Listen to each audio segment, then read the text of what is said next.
If you run a service business in America right now, you already know the math really doesn't work. Labor is expensive, turnover is brutal, and finding someone reliable feels like a full time job. Brian Samson spent years solving that exact problem for VC funded startups in Silicon Valley. And then he took that same playbook to a locksmith and cleaning company in Hawaii. What he figured out completely changed how he staffs his business, and really it could change yours too. I'm Ryan Atkinson, and you're listening to the Upflip Podcast, where we interview entrepreneurs to hear their advice on how you can start a business. I am so excited to welcome Brian to the show today. We're going to talk about all things hiring, what you need to know, and the playbook for success. So, Brian, thank you so much for being here. So excited to have you on. I am pumped to be here. Appreciate the opportunity. It's going to be so good. And we're going to talk about a lot when it comes to hiring. But before we get into that exact playbook, let's really set the stage. I alluded to it in the intro. You were in Silicon Valley doing hiring for like a VC company, and then you went to running a locksmith and cleaning company. Kind of what broke down in the business that made you want to rethink about how you built a team? Yeah. So I was just some people who've never worked in this environment. I was in the VC funded tech world. You know it, being in Austin, San Francisco is the same. Everywhere, there were startups. And now, it's all about AI. But when I was there, it was the SaaS, so software as a service. And the typical thing that would happen is these companies would raise, 20 or $30 million, say on their Series A, Series B, Series C. And they were kind of flat footed. And then all of a sudden they needed to hire great people right away. Right. And investors would put a lot of pressure on the CEO, who would put pressure on the CTO, that put pressure on a guy like me, who is the head of recruiting, head of talent. And investors don't want to see that money sitting in a checking account or, making 4% in a money market account. They want to see it deployed, right? The whole point of this is to get your product out, go to market, all that. So I would typically join as the head of recruiting, like army of one. Then all of a sudden we raise capital and I've got to build my team to then build the company's team. And I learned a lot about leverage. You learn a lot about storytelling. You learn a lot about vision, compensation, equity, all that stuff. And then fast forward, 10 years later, I'm on Oahu and I've got a playbook to acquire home services companies. So I've got two so far, and I'm on a path to do one every year. And then the missing bridge in between that. So concurrently, I've been running over the last decade companies that focus on nearshore. And for us in the States, nearshore means Latin America. So same time zone. I'm sure a lot of your audience is familiar with offshoring. The countries we think about with offshoring, India for IT, Philippines for virtual assistants, call center, back office, and then China for manufacturing. Nearshoring just means there's no ocean in the middle. Everybody's on your time zone. So the countries that have kind of replaced the big three in Asia you've got Brazil and Argentina, Colombia for software engineering. Mexico is really a big manufacturing hub. So I've been running these companies. I've built 3 different ones, each to over $4 million in annual recurring revenue on the nearshore staffing side. The biggest one I have is called Plug.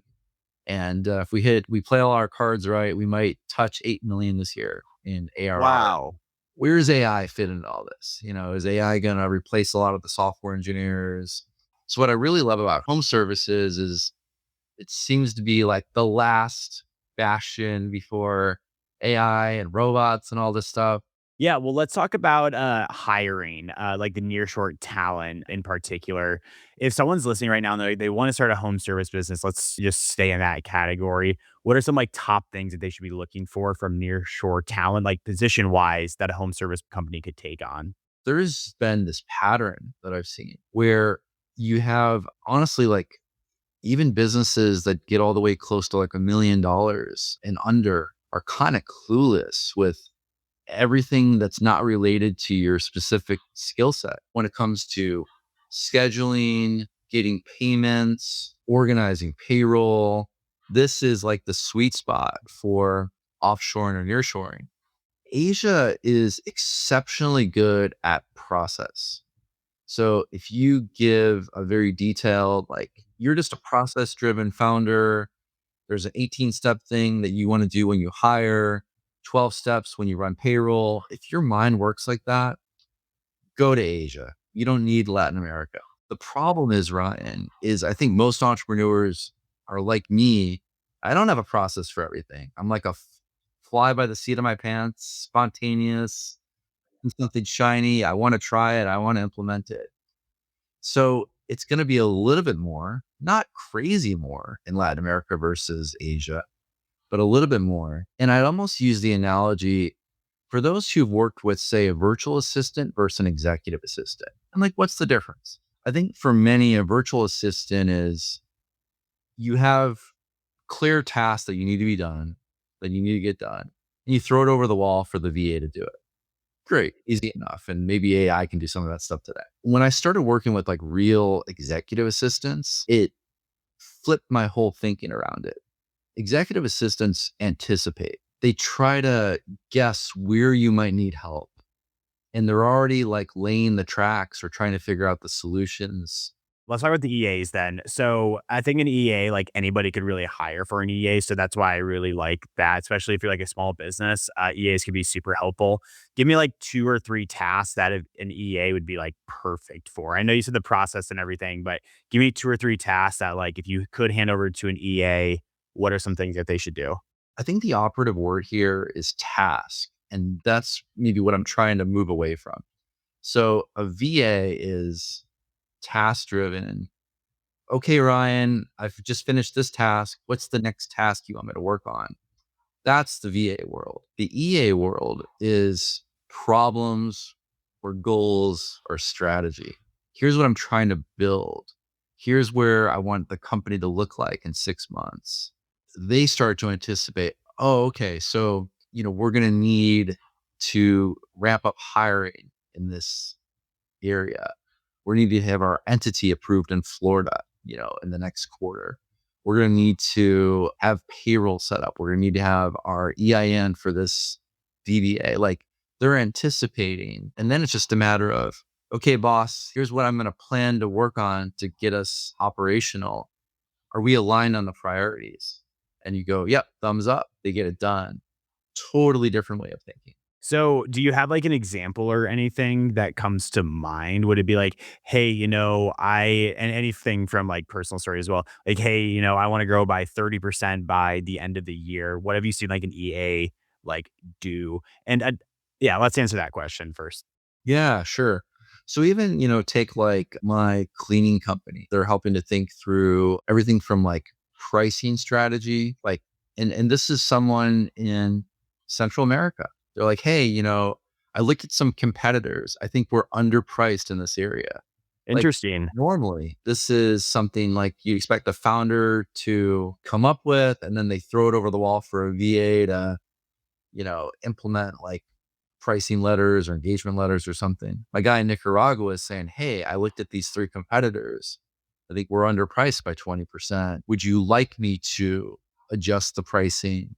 And here are the scenarios I'd suggest. Do I have your green light? Maybe I'll ask a few questions just to make sure like we're in lockstep.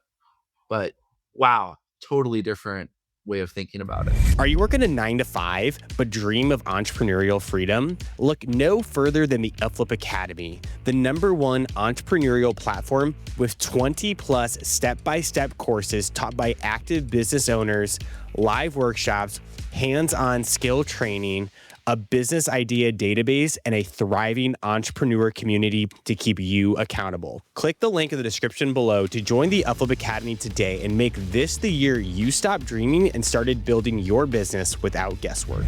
A VA, someone listening is gonna be like, okay, I can go get a VA from the Philippines who's going to be process oriented. I'm going to lay out the task. I'm going to pay them $7 an hour. And that's a livable wage for someone in like the Philippines. The EA that you have in Nicaragua, what do you pay them? Like, do you do monthly, hourly? What do you pay them? I tend to like to do the fixed monthly fee. And they know that their work schedule is somewhat fluid and they know that they're going to be rewarded if they solve problems, right? And then the more problems they solve, the more responsibility, the bigger the scope, the bigger the monthly pay. So I have somebody, for example, that, it's fundamentally not that much different. So it's maybe $1,500 a month for somebody in Central America. maybe they work 20 hours a week. It start if you look at it like an hourly standpoint, okay, like that's like what is that, $15 an hour or something, it starts to like that feels kind of expensive. Maybe I get somebody in Texas for $15 an hour, right? Yeah. But when you start to look at like the all in and the horsepower, the energy, the business knowledge they bring to it, it's worth it for me. Is it worth it? And you say the horsepower and the energy and stuff. Is it worth it because $15 to them is that is it sounds like that might be a lot of money for the lot of, but for someone in Texas, that might not be that much. Is that kind of the theory behind that? I think so too. And we do quite a bit of tech hiring as well. So like software engineers and the way that I think a lot of our clients might look at it is say, like, I mean, AI is really big, like AI engineers, data engineers. So we'll do a lot of that. And, $60 an hour is like not unheard of in a place like Brazil, as a wage, Wow. $60 an hour. Like that seems like a lot of people are, wow, that's crazy. I was thinking I'd get like somebody for $18 an hour. No, like 60. But that same person might cost three or 400K, in the States, right? So then you start to look at like total arbitrage opportunity, or you start to look at like your real ROI. And you think about a company like, say, OpenAI, and I'm going to use an extreme example, but there were stories of them doing like aqua hires, and they're paying like tens of millions of dollars technically for like one person. But why do they do that? Because $10 million, if that person can generate $100 million of value, that's the same way I'm looking at it. So I try to get out of like the hourly, like, okay, is this task worth $7 an hour? And I think that's like the Dan Martell playbook, and it's fine. But what I really challenge your listeners to do is to level up one degree and think about, am I getting $10,000 worth of value for the $2,000 a month I might be paying somebody? So I like all that. So we kind of talked about the differences, pricing. The important question here then, like, how do you know if someone's good or bad in like the job interview process? Like, how do you know you're not hiring like a C player compared to like an A player? Like, what are some of your frameworks you use for that? Hiring is so hard. I don't think people realize how hard hiring really is. The thing that I really try to nail down are clear expectations, right? I also, I'm not 23 anymore. So like I kind of know who I am and the type of style that I have. And I also try to be real with the candidates of like, hey, like all cards on the table. This is what I'm good at as a boss, and this is what I'm not. We all want to be self aware, right? So, like, cards on the table. This is the environment you'll be working in, and some people are like, maybe not for me, and that's okay, right? Better to get that figured out. And then when it comes to actual like testing the skill set, I do like to do role related exercises, role related challenges. And I'll say that like the tricky part with that is supply and demand of the labor market matters. And again, I'll use software engineering as an example. When it's April of 2020 and like a lot of people were laid off during COVID, name your terms, right? Like I want you to do 3 coding challenges and pair programming. If you're a locksmith company, you're hiring an operations manager and run them through, a 5-step interview process with 3 challenges. If unemployment rate is 2% and it's just hot, you can't seem to get anybody, buyer beware, like your competitors might have a much quicker process. But yeah, things that you might think about. So I'll hire, say, a marketing candidate, and then I'll have them, build out like a whole SEO playbook. Now, I also do something a little bit different in that I like to compensate for their time. And Oh, that's nice. although trivial, I'll say, hey, don't spend any more than 5 hours on this.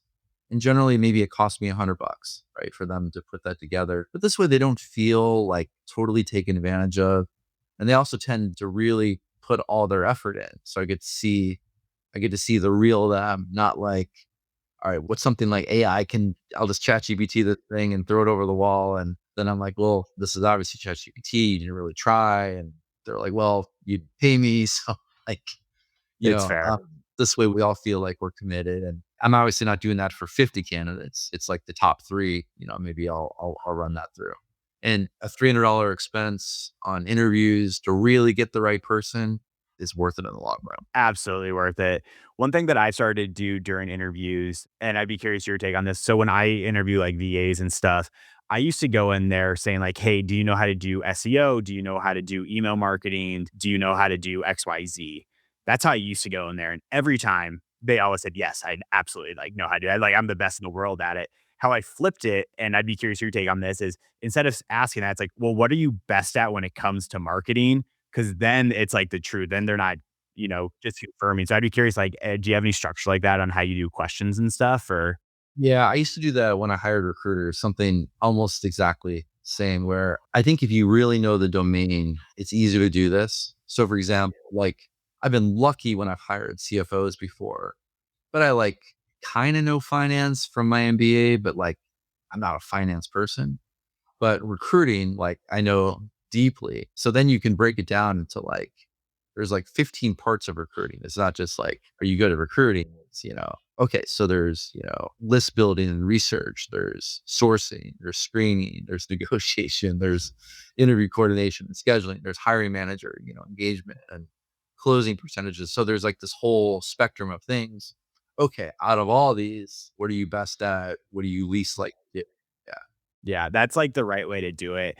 Okay, so I'm also curious about like some of the not homework you give people to do, but like I'll say like, jobs that they need to do before you actually hire them. So you gave the example, 3 people get $100 to build something out. Tell us like a story of something that you've done. I'd just be curious, like from a marketing perspective in particular, like what you've done from that front, just so people can help like brainstorm. Yeah, I'm trying to remember. I think maybe more recently it was like an SEO implementation plan, of like what they would do over the first 6 months. Probably did this one maybe 2 years ago. And I compared two candidates across this. And like one knocked the other one out of the park, in terms of detail, domain, and I think, the other one that I didn't hire probably interviewed a little bit better. So without this practical exercise, I probably wouldn't have known, like they could talk about it in a conference room, but could they put it together in terms of actual practical work? So I'm also interested, like integrating and training them. My first question here, though, whenever you do these hires, are they ever client facing, like where they would get on calls with clients? Have you hired for roles? Like, what's your take on that? Because that's something that I'm internally debating right now for Spacebar Visuals. Is like, I have an account manager based in Texas, and he's incredible. Like, I love him to death. We have a great working relationship, but eventually he's going to get spread too thin. So it's like, oh, should I hire an account manager from Colombia, and should they be client facing? So I'd be curious, have you ever done that? Would you recommend doing that? What should I watch out for? Many, many, many times. Okay. And I think this is the interesting part about the bias. So I love this topic because I don't think you're alone at all. I think you're definitely in the majority of people that like I don't know, like Americans should be the point person, and then everybody outside the country is kind of the back office. There was a Latin America recruiting business that I had. It's still active. It's just not my primary anymore. But there was a heyday where I had, I think in total like 60 VC funded tech companies as customers, right? Wow. And like names, like Credit Karma, Superhuman, companies like that were my customers. And I actually had somebody in Buenos Aires, Argentina, as like my right hand person. And he handled all the day to day with the customers. Believe it or not, this person made over 6 figures from Buenos Wow. Aires, but he was generating 7 figures of value, right? So that's what I want the listeners here to think about is the true arbitrage of price to value ratio. And if you look at talent as global or at least regional, like the Western Hemisphere, if you look at that as total addressable talent pool, you'll be blown away. With my big nearshore company today, we've got a full life cycle account executive in Mexico City, Wow. just like from lead gen to close. And you might think like, well, okay, I understand maybe the SDR stuff or like getting leads and somebody else closes it. Now, soup to nuts, A to Z, lead Wow. That's gen crazy. all the way through close. And I hope this person makes 6 figures, by the way. I hope he makes that this year because if he does, he'll have generated 7 figures of value. Yeah. Incredible. Last question here. How do you then integrate them? And like, what does hiring like look like? Like, how do you actually onboard someone like successfully in a role like this, especially if you're not going to be able to like be in person with them?